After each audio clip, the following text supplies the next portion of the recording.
বাস চাপায় শিক্ষার্থী নিহতের ঘটনায় রাজধানীর বিভিন্ন স্থানে বিক্ষোভ। কর্তৃপক্ষের সব দাবি মেনে নেয়ার আশ্বাসে 7 দিন আন্দোলন স্থগিত। দেশে ভবিষ্যতে অতি দরিদ্র বলে কিছু থাকবে না বললেন প্রধানমন্ত্রী। বঙ্গবন্ধুর জন্মশতবার্ষিকী তৃণমূল পর্যায়েও উদযাপনের আহ্বান।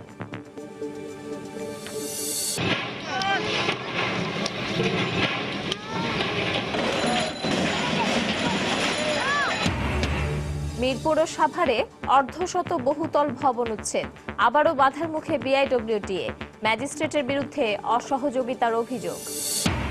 ঢাকাতেই হবে হজ যাত্রীদের ইমিগ্রেশন, কারিগরি দিক যাচাই আসছে সৌদি প্রতিনিধি দল। নতুন বাংলাদেশ গর্ব মোরা, নতুন করে আজ শপথ নিলাম। হুইলচেয়ারে এসে 90তম জন্মদিনের কেক কাটলেন এরশাদ। দলকে শক্তিশালী করে ক্ষমতায় যাওয়ার প্রস্তুতি নিতে নেতাকর্মীদের তাগিদ।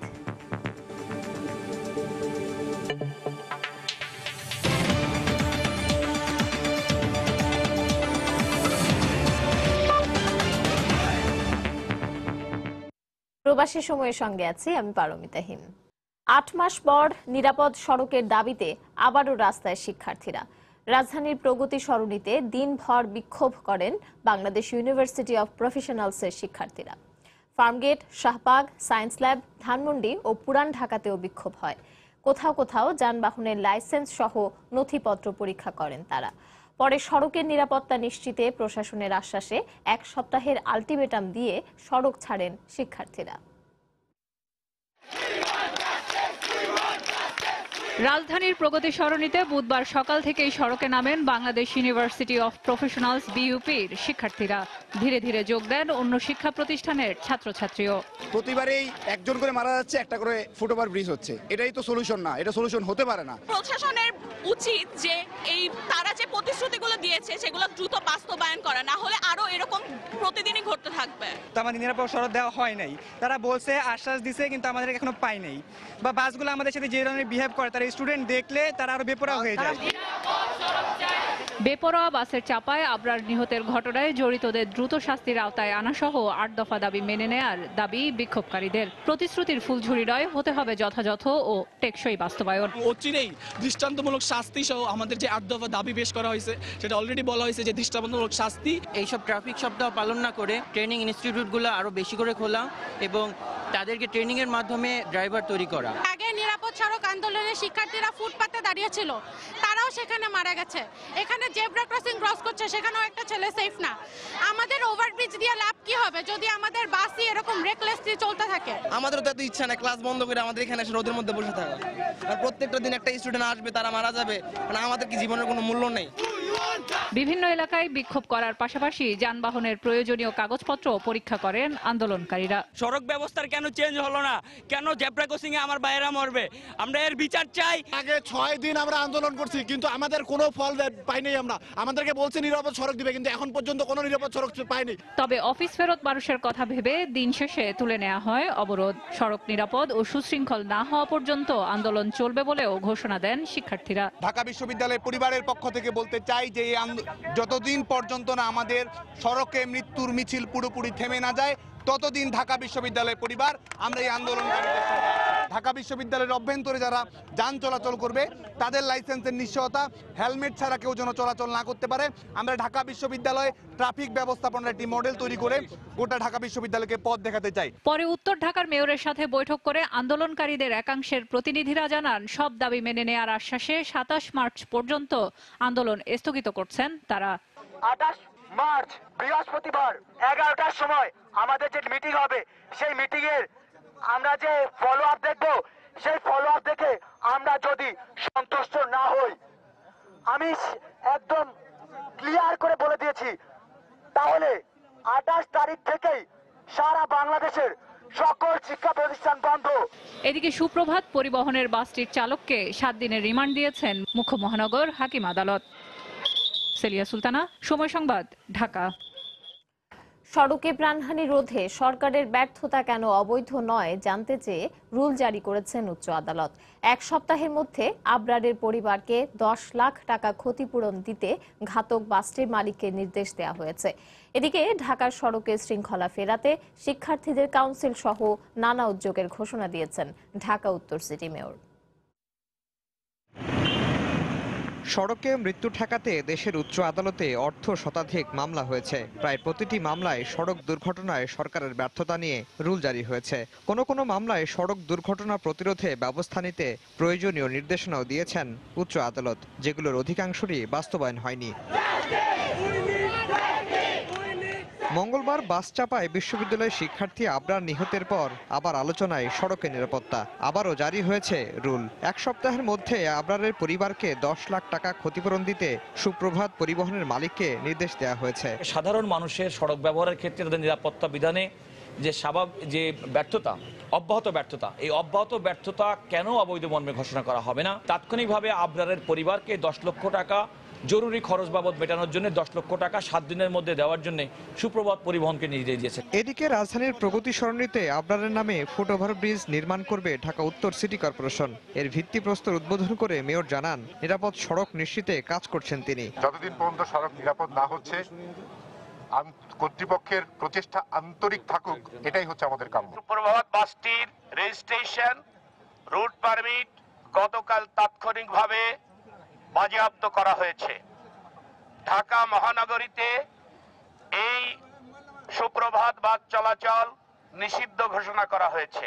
পাল্লা দিয়ে ঢাকা মহানগরীতে কোনো বাস চলাচল করলে আড়ো করে রাস্তার মাঝখানে দাঁড় করে পিছনের বাসকে ঠেকালে, প্রতিবন্ধকতা সৃষ্টি করলে ওই বাসের বিরুদ্ধে আমরা কঠোর ব্যবস্থা গ্রহণের জন্য বদ্ধপরিকর। আর যেন কোনো প্রাণ যেন না হারায়, ডিএমপি এবং সিটি কর্পোরেশন একসাথে কাজ করে যেখানে যেখানে আমাদের ফুট ওভার ব্রিজ দরকার, অতি জরুরি ভিত্তিতে যেন আমরা এই ফুট ওভার ব্রিজগুলো আমরা করতে পারি।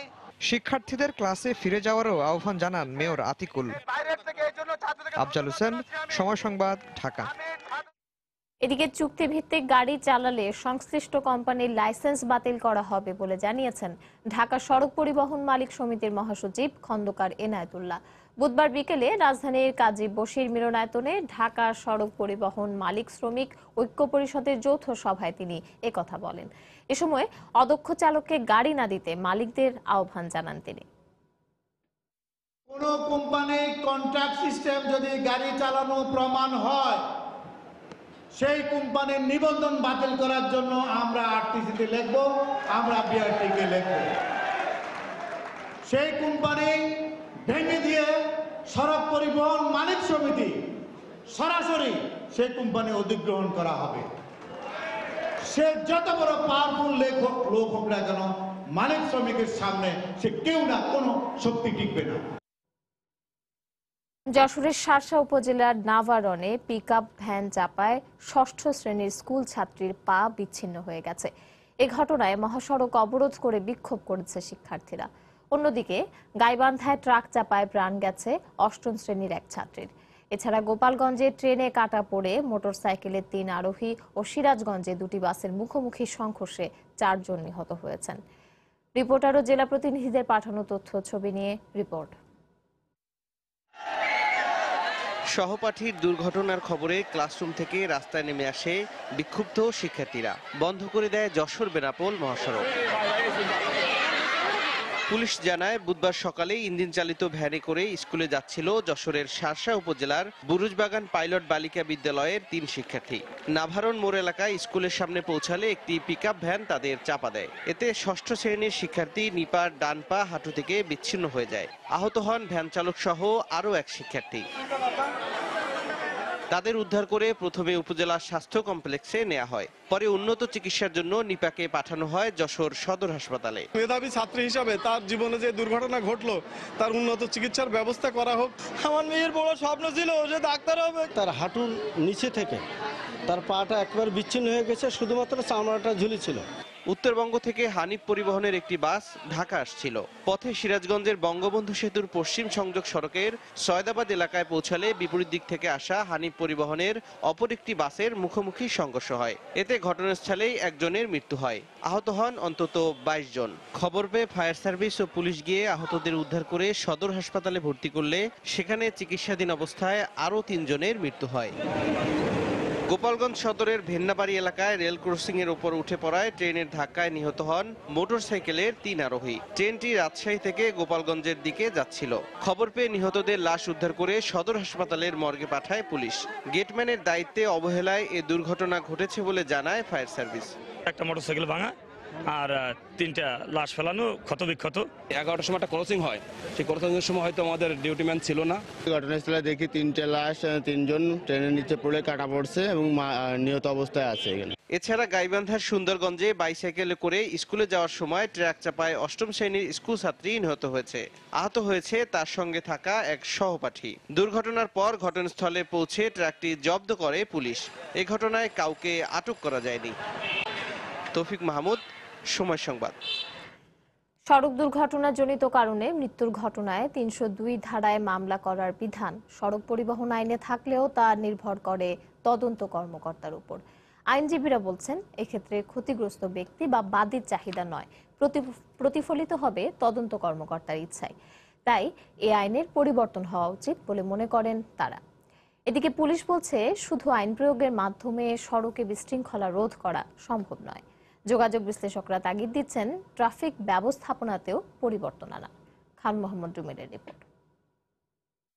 গেল বছরের 29 জুলাই রাজধানীতে বাস চাপায় মারা যায় শহীদ রমিজউদ্দিন ক্যান্টনমেন্ট কলেজের 2 শিক্ষার্থী দিয়া খানম মিম ও রাজীব। সে সময় 9 দফা দাবি নিয়ে নিরাপদ সড়কের দাবিতে আন্দোলনে নামে স্কুল কলেজ পড়ুয়া শিক্ষার্থীরা। দেশ জুড়ে আলোড়ন তোলা ওই আন্দোলনে জল খোলা হয় অনেক। এই আন্দোলনের প্রেক্ষাপটে 6 বছর ঝুলে থাকা সড়ক পরিবহন বিল মন্ত্রিসভার অনুমোদন পায় 6 আগস্ট। 13 সেপ্টেম্বর বিলটি তোলা হয় সংসদে। পরীক্ষা নিরীক্ষা করে সংসদে প্রতিবেদন জমা দেওয়ার জন্য বিলটি পাঠানো হয় সড়ক পরিবহন ও সেতু মন্ত্রণালয় সম্পর্কিত সংসদীয় স্থায়ী কমিটিতে। 5 বছরের সাজা ও 5 লাখ টাকা জরিমানার বিধান রেখে 19 সেপ্টেম্বর বিলটি সংসদে পাশ হয়।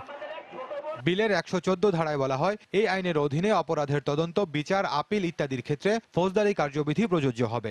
মোটরযান চালনাজনিত কোনো দুর্ঘটনায় গুরুতরভাবে কোনো ব্যক্তি আহত বা প্রাণহানি ঘটলে তা ফৌজদারি কার্যবিধির 302 ও 304 ধারা অনুযায়ী অপরাধ বলে গণ্য হবে। তবে কোন ধারায় মামলা হবে তা তদন্ত কর্মকর্তা সাক্ষ্য প্রমাণের ভিত্তিতে নির্ধারণ করবেন। প্রথমেই তদন্তের ভিত্তিতে মামলাটা করতে হবে। বাদী যদি মামলা করতে চায় তাহলে এখানে পুলিশ কর্মকর্তা তার নিজের ইচ্ছা মতো নিতে পারে। এক্ষেত্রে বাদীর চেয়ে তদন্ত কর্মকর্তার এখানে প্রভাবটা বেশি থাকবে। সুতরাং আমার মনে হয় যে এই মামলাটার ক্ষেত্রে বা আইনটা সংশোধন করা উচিত। যোগাযোগ বিশেষজ্ঞরা বলছেন, আইনের পাশাপাশি পরিবর্তন আনতে হবে ট্রাফিক ব্যবস্থাপনাতেও। ট্রাফিক ম্যানেজমেন্টটা আমরা যদি বর্তমান বিশ্বের সাথে তাল মিলিয়ে গ্রাউন্ড লেভেলে যে ম্যানেজমেন্টটা আছে, ম্যানেজমেন্টটাকে আমরা চেঞ্জ না করি, সিগন্যালবিহীন ট্রাফিক ব্যবস্থা, ওয়ান ওয়ে ট্রাফিক ব্যবস্থা আনতে হবে। এদিকে পুলিশ বলছে, শুধু আইন করে সড়কে শৃঙ্খলা ফেরানো সম্ভব নয়। এজন্য চালক, যাত্রী, পথচারী সবাইকে এগিয়ে আসতে হবে। আমাদের সিস্টেমের উন্নয়ন করতে হবে, ইনফ্রাস্ট্রাকচার আমাদের বৃদ্ধি করতে হবে।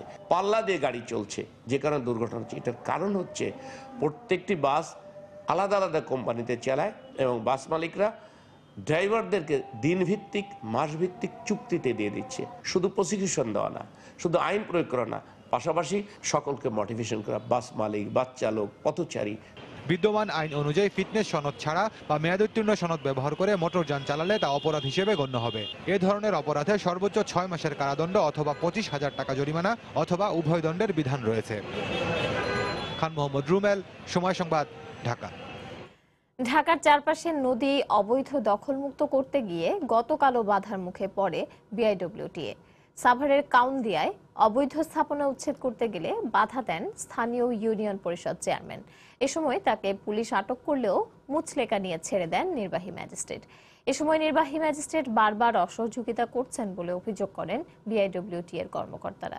এদিন তুরাগের মিরপুর ও সাভার অংশে 50টিরও বেশি স্থাপনা ভেঙে ফেলা হয়। দ্বিতীয় দফার অভিযানে বুধবার সকালে তুরাগ নদের সাভারের কাউন্দি অংশে উচ্ছেদ শুরু করে বিআইডব্লিউটিএ। এ সময় নদীর জায়গা দখল করে মালামাল ওঠানামার জন্য বালু দিয়ে নদী ভরাট করে তৈরি করা একটি অবৈধ রাস্তা উচ্ছেদ করতে গেলে বাধা দেন স্থানীয় ইউনিয়ন পরিষদ চেয়ারম্যান আতিকুর রহমান শান্ত। তিনি সে সময় বিএনডব্লিউটি এর কর্মকর্তাদের সঙ্গে বাকবিতণ্ডায় জড়ান।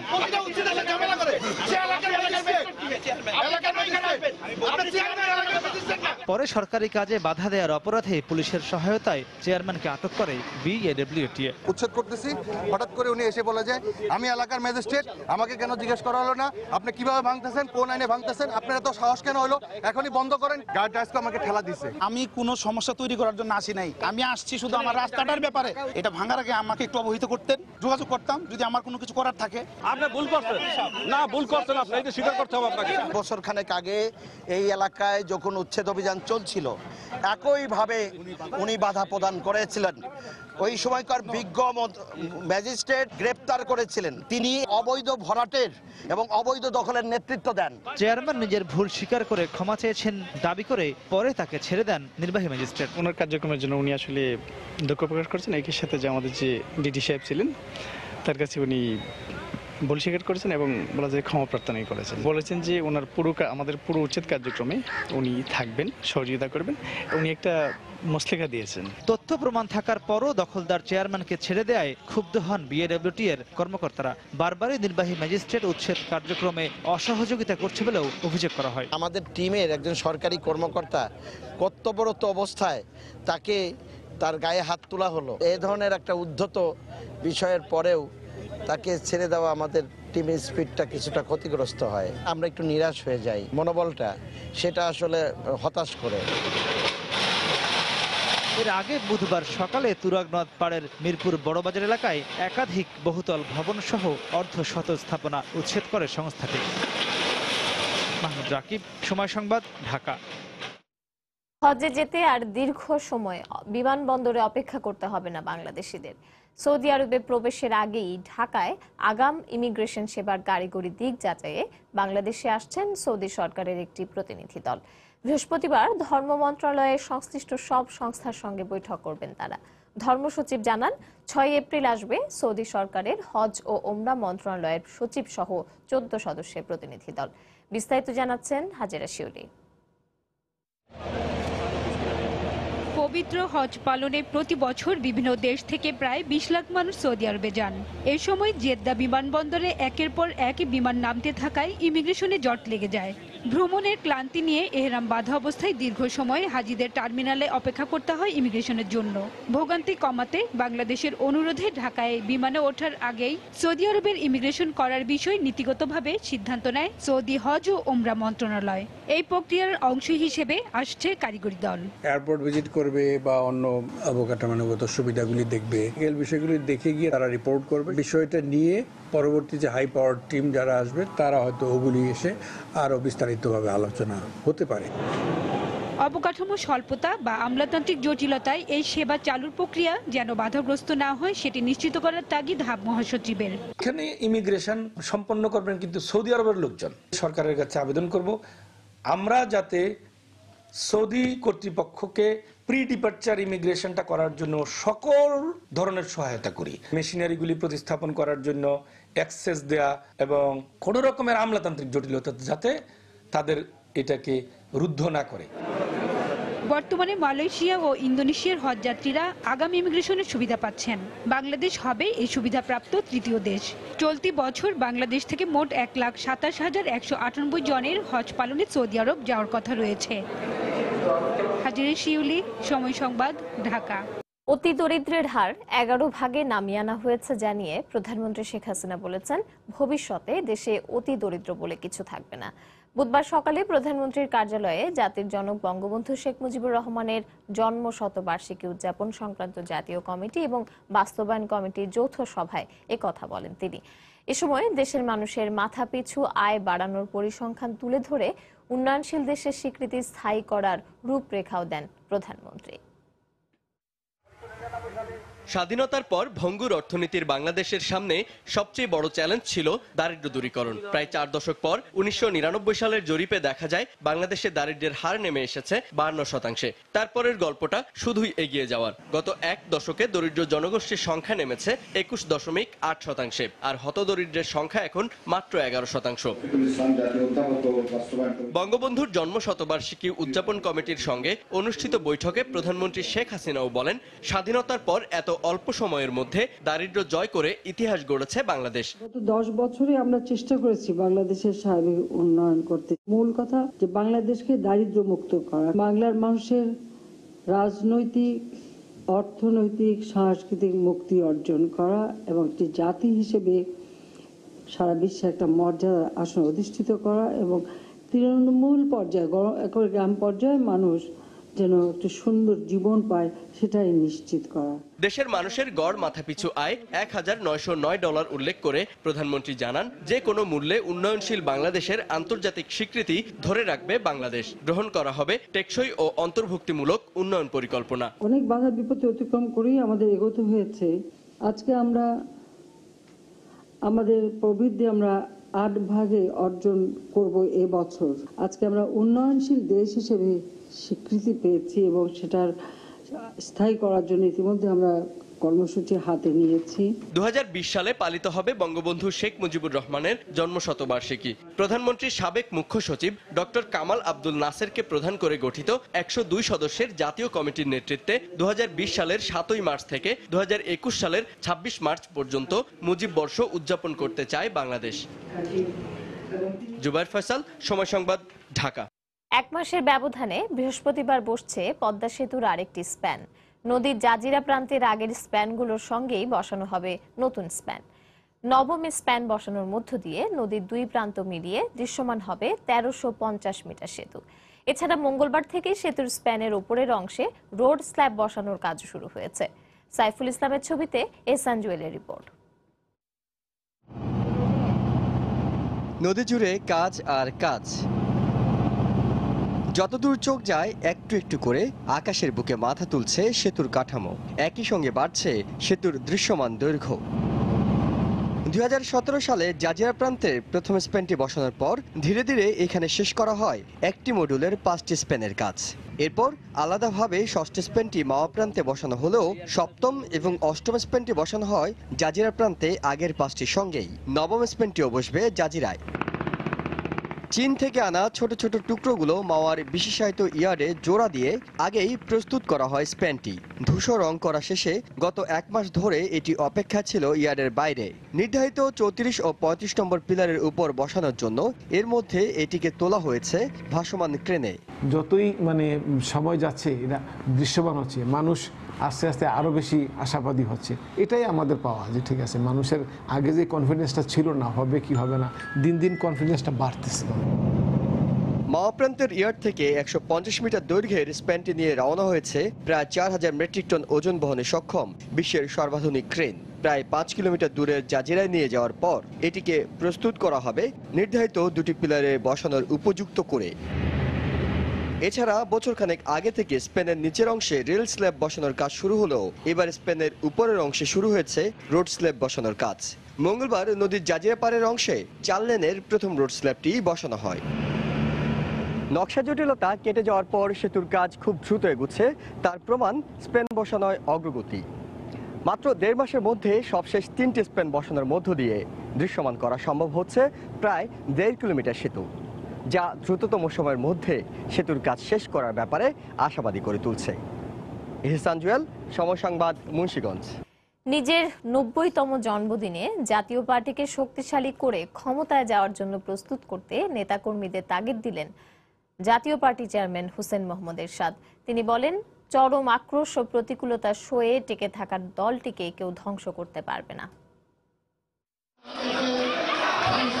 হুইল চেয়ারে চেপে গুলশানের একটি কমিউনিটি সেন্টারে জন্মদিনের অনুষ্ঠানে আসেন সাবেক রাষ্ট্রপতি হোসেন মোহাম্মদ এরশাদ। আগে থেকে সেখানে ছিলেন পার্টির senior co chairman Rowshan Ershad সহ সিনিয়র নেতারা। শুভেচ্ছা জানানোর পালা শেষে গান পরিবেশন করেন রওশন এরশাদ। নতুন বাংলাদেশ গর্ব মোরা, নতুন করে আজ শপথ নিলাম।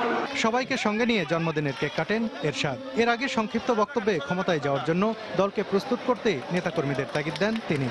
এত অত্যাচারের পর জাতি বেঁচে থাকে, সে দলকে কেউ ধ্বংস করতে পারে না। তোমাদের কাছে আমার একটাই আশা, দলকে আরো শক্তিশালী করবে, আগামীতে ক্ষমতার জন্য পূর্ণ শক্তি অর্জন করবে। রওশন এরশাদ বক্তব্য দেওয়ার সময় কয়েকজন নেতাকর্মী এরশাদকে ভুল চিকিৎসা দেওয়ার অভিযোগ করেন।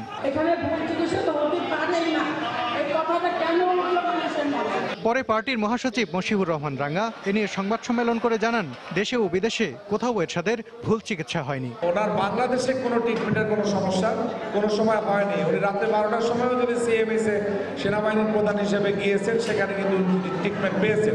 সালাউদ্দিন সুমন, সময় সংবাদ, ঢাকা। আওয়ামী লীগ সাধারণ সম্পাদক ওবায়দুল কাদেরের বাইপাস সার্জারি সম্পন্ন হয়েছে। মাউন্ট এলিজাবেথ হাসপাতালে স্থানীয় সময় বুধবার সকাল 10:30 থেকে 2:30 পর্যন্ত অস্ত্রোপচার চলে। বাইপাস সার্জারির পর ওবায়দুল কাদেরকে পোস্ট অপারেটিভ কেয়ারে রাখা হয়েছে। আগামী 48 ঘন্টা তার শারীরিক অবস্থা পর্যবেক্ষণ করা হবে বলে জানিয়েছেন ওবায়দুল কাদেরের চিকিৎসা সমন্বয়ক, বঙ্গবন্ধু শেখ মুজিব মেডিকেল বিশ্ববিদ্যালয় হাসপাতালের চিকিৎসক ডাক্তার আবু নাসার রিজভী। তিনি জানান, সেতুমন্ত্রীর অস্ত্রোপচার করেন মাউন্ট এলিজাবেথ হাসপাতালের হৃদরোগ বিশেষজ্ঞ ডাক্তার ফিলিপ কো।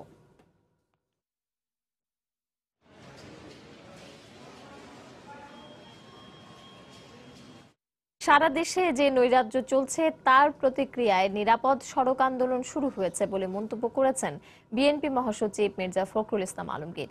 বুধবার দুপুরে রাজধানীর নয়াপল্টনে বেগম খালেদা জিয়ার মুক্তির দাবিতে আয়োজিত গণ অনশনে যোগ দিয়ে তিনি একথা বলেন। এ সময় তিনি আরো বলেন, সরকার মানুষের নিরাপত্তা দিতে ব্যর্থ হয়েছে। সড়ক তো আপনারা আন্দোলন দেখছেন, এটা হচ্ছে সারা দেশে যে নৈরাজ্য সৃষ্টি হয়েছে তারই প্রমাণ। এটা দেশে এখন কোন আইনের শাসন নেই। এই দখলদার সরকার, যেহেতু তাদের জনগণের কোনো সমর্থন নাই, তারা সম্পূর্ণভাবে ব্যর্থ হচ্ছে মানুষকে শান্তি দিতে, মানুষের নিরাপত্তা দিতে, জীবনের নিরাপত্তা দিতে। বাংলাদেশের মানুষকে ইচ্ছে করলেই দমন করা যাবে না। আপনারা রাজনৈতিকভাবে দেউলিয়া হয়ে গেছেন, যে কারণে আজকে আপনাদেরকে রাষ্ট্রীয় ক্ষমতাকে ব্যবহার করে হাজার হাজার লক্ষ নেতাকর্মীকে গ্রেফতার করে আপনাদেরকে ক্ষমতায় বসে থাকতে হচ্ছে। তথ্য প্রযুক্তির অপব্যবহার করে সন্তানরা যেন জঙ্গি তৎপরতায় জড়িয়ে না পড়ে সেদিকে অভিভাবকদের খেয়াল রাখার আহ্বান জানিয়েছেন আওয়ামী লীগ নেতা অ্যাডভোকেট কামরুল ইসলাম। বুধবার রাজধানীর কেরানীগঞ্জে একটি স্কুলে পুরস্কার বিতরণী অনুষ্ঠানে তিনি একথা বলেন। তথ্য প্রযুক্তির সকল খারাপ দিকগুলোকে বর্জন করবে, ভালো দিকগুলো ব্যবহার করবে। এবং আমি গার্জিয়ানদের প্রতি আমার অনুরোধ যাবে, আপনার সন্তানদের হাতে যে স্মার্টফোন তুলে দেন, লক্ষ্য করে দেখবেন যে তারা ভালো দিকগুলো ব্যবহার করছে না খারাপ কাজে ব্যবহার করছে। ইন্টারনেটের মাধ্যমে ভুল ধর্মীয় শিক্ষার নির্দেশনা পায় তারা। এই নতুন প্রজন্মের ছেলেরা মিসগাইড হয় এবং ভুল পথে পরিচালিত হয়। আমাদের মুক্তির লড়াই শুরু হয়েছে, অর্থনৈতিক মুক্তি, সাংস্কৃতিক মুক্তি, সকল ক্ষেত্রে বাংলাদেশ আজকে উন্নতির শিখরে আমরা জননেত্রী শেখ হাসিনার নেতৃত্বে আমরা যাচ্ছি। রাজধানীর 3টি এলাকায় বিআরটিএ চক্রাকার বাস সার্ভিসের প্রথম ধাপ শুরু হবে ধানমন্ডি থেকে আজিমপুর রুটে। মার্চ মাসের শেষ সপ্তাহে 200 বাস নিয়ে চালু হবে কার্যক্রম। বুধবার নগর ভবনে বাস রুট পুনর্বিন্যাস কমিটির সভা শেষে একথা জানান ঢাকা দক্ষিণের মেয়র সাইদ খোকন। এ সময় দক্ষ চালক তৈরির ওপর গুরুত্ব আরোপ করেন তিনি। ধানমন্ডি, মতিঝিল এবং উত্তরাতে চক্রাকার বাস সার্ভিস চালু করতে যাচ্ছি। প্রথম ধাপ আমরা আগামী 26শে মার্চ আমাদের স্বাধীনতা দিবসে ধানমন্ডি এলাকার মধ্য দিয়ে আমরা শুরু করতে যাচ্ছি। রাজধানী উন্নয়ন কর্তৃপক্ষ ডিটিসিএ-কে পরিমাণ মতো জায়গা প্রদান করবে ব্যবহার করবার জন্য, এবং ডিটিসিএ মালিক সমিতি তাদের সঙ্গে আলাপ আলোচনার ভিত্তিতে ড্রাইভার প্রশিক্ষণের জন্য প্রশিক্ষণ কেন্দ্র স্থাপন করবে। রাঙ্গামাটির বাঘাইছড়িতে সন্ত্রাসীদের হামলায় 7 জন নিহতের ঘটনায় অজ্ঞাত 40 জনকে আসামি করে মামলা করেছে পুলিশ। বুধবার সন্ধ্যায় বাঘাইছড়ি থানায় পুলিশ বাদী হয়ে মামলাটি করে, তবে আটক করা হয়নি কাউকে। এদিকে বিলাইছড়ি উপজেলা আওয়ামী লীগ সভাপতি সুরেশ কান্তিকে হত্যার প্রতিবাদে বিক্ষোভ করেছে জেলা আওয়ামী লীগ। সকালে শহরের পৌরসভা কার্যালয়ের সামনে থেকে স্থানীয় সংসদ সদস্য দীপঙ্কর তালুকদারের নেতৃত্বে বিক্ষোভ মিছিল বের হয়। সোমবার রাঙ্গামাটির বাঘাইছড়িতে ভোট গ্রহণ শেষে ফেরার পথে 9 মাইল এলাকায় সন্ত্রাসীদের গুলিতে নির্বাচনী কর্মকর্তা সহ 7 জন নিহত হন। একদিন না পেরোতেই গতকাল সকালে বিলাইছড়ি উপজেলা আওয়ামী লীগ সভাপতি সুরেশ কান্তি তঞ্জঙ্গাকে গুলি করে হত্যা করে দুর্বৃত্তরা।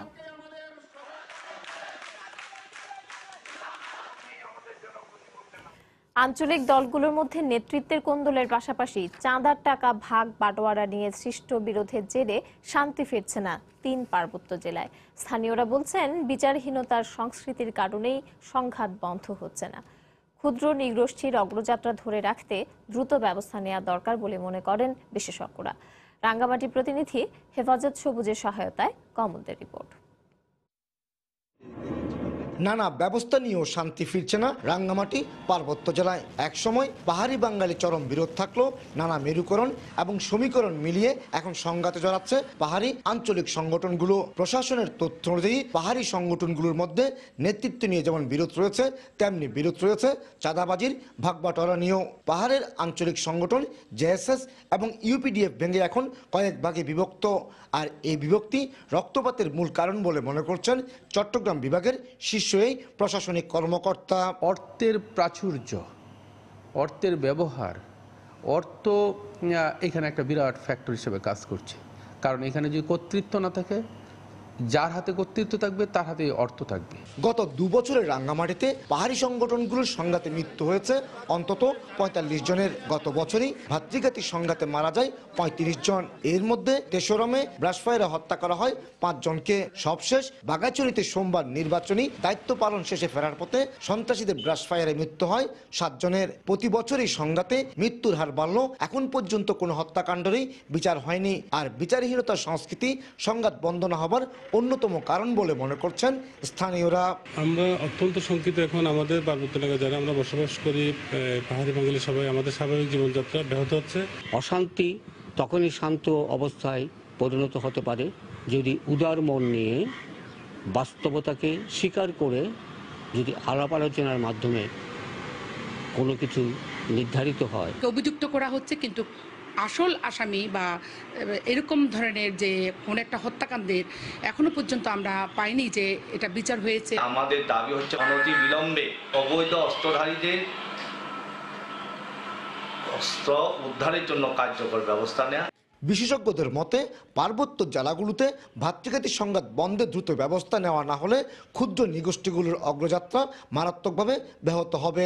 পার্বত্য চট্টগ্রামের যে অগ্রগতি, নৃগোষ্ঠীগুলোর যে ধারণাগত যে পরিবর্তন শান্তি চুক্তির ফলে এসছে, তাদের জীবনযাত্রার মানের যে উন্নয়ন, শান্তি চুক্তির ফলে যে আবহটা তৈরি হয়েছে, সমস্ত কিছুই কিন্তু বাধাগ্রস্ত হবে। স্থানীয়দের মতে রাঙ্গামাটি শহরে জেএসএস এর শক্ত অবস্থান থাকলেও প্রত্যন্ত অঞ্চলগুলিতে সংস্কারপন্থীদের ব্যাপক প্রভাব রয়েছে।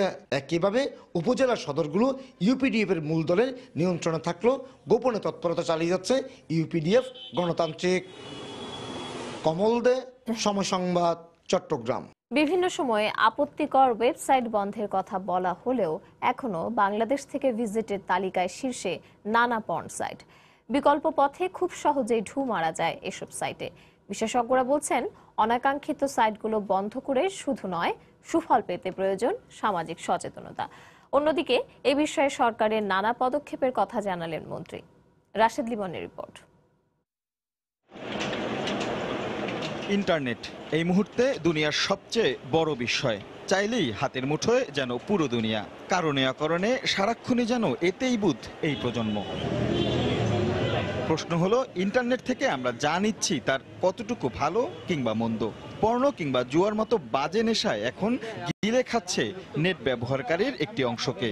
বিশেষ করে এসব সাইট ভিজিট করে তরুণরা ঝুঁকছে অপরাধে। তাদের ভিতরে একটা যৌনতা সম্পর্কে একটা ভিন্ন রকম আকাঙ্ক্ষা এবং চাহিদা তৈরি হয়, সেটাকে উস্কে দেয় কিন্তু পর্নোগ্রাফি। এবং সেইটার জন্য তারা স্বাভাবিকভাবে তাদের চাহিদাটা পূরণ করতে না পেরে একটা অবৈধ পথে কিংবা অপরাধের দিকে পা বাড়ায়। তাই তো যান্ত্রিক এই জীবনে অনেকটা বাধ্য হয়েই সন্তানদের হাতে যেসব অভিভাবক ট্যাব কিংবা স্মার্টফোন তুলে দেন, ভাবনাটা তাদের একটু বেশি। ওরা তো সারাক্ষণ মোবাইলে গেমস খেলে, আশেপাশে তো মাঠের ব্যবস্থা নাই, সেখানে যে খেলাধুলা করবে। সরকারের পক্ষ থেকে সেফ ইন্টারনেট চালু করা হয়, তাহলে আমরা ওদের হাতে মোবাইল তুলে দিয়েও কিছুটা হলেও চিন্তামুক্ত থাকতে পারি। তবে তরুণদের অনেকেরই স্বীকারোক্তি পর্ণ আসক্তি বিপদগামী করছে তাদের অনেককেই। তারা যেসব সাইডে যাবে বা তারা যেগুলো দেখবে ওগুলো হচ্ছে যে এক প্রকার নেশার মতোই। সেটা যদি মনিটর করে যে কে কোন ওয়েবসাইটে ঢুকতেছে, কিভাবে তারা ইউজ করতেছে, সেসব জায়গাগুলো যদি বন্ধ করে তাহলে হয়তো বা সম্ভব। সরকারের নেয়া কিছু উদ্যোগের পরেও তা কাজে আসছে কতটুকু?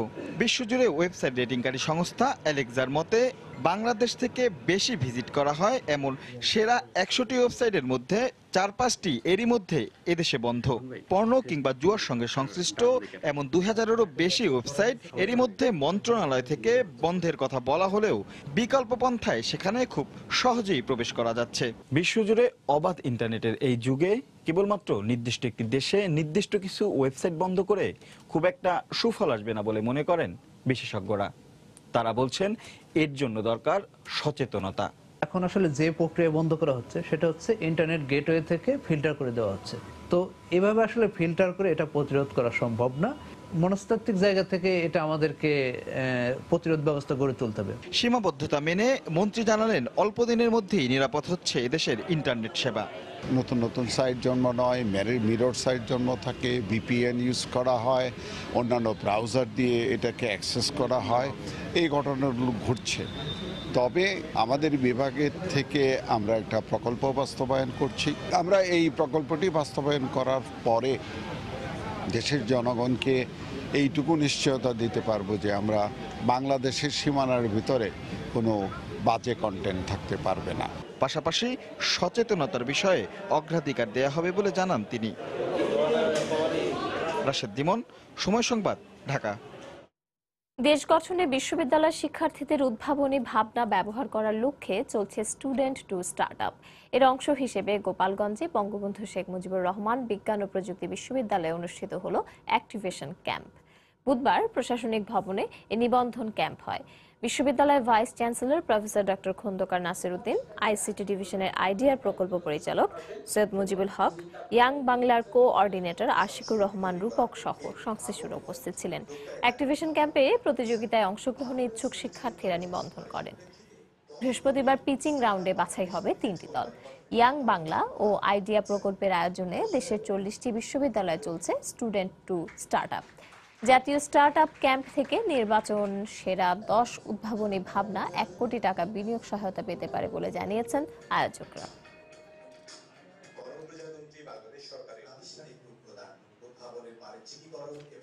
এ পর্যায়ে শীর্ষ সংবাদ জানিয়ে দিচ্ছে আরেকবার।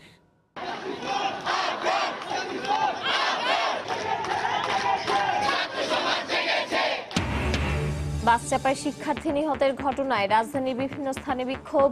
কর্তৃপক্ষের সব দাবি মেনে নেওয়ার আশ্বাসে 7 দিন আন্দোলন স্থগিত। দেশে ভবিষ্যতে অতি দরিদ্র বলে কিছু থাকবে না বললেন প্রধানমন্ত্রী। বঙ্গবন্ধুর জন্মশতবার্ষিকী তৃণমূল পর্যায়ে উদযাপনের আহ্বান।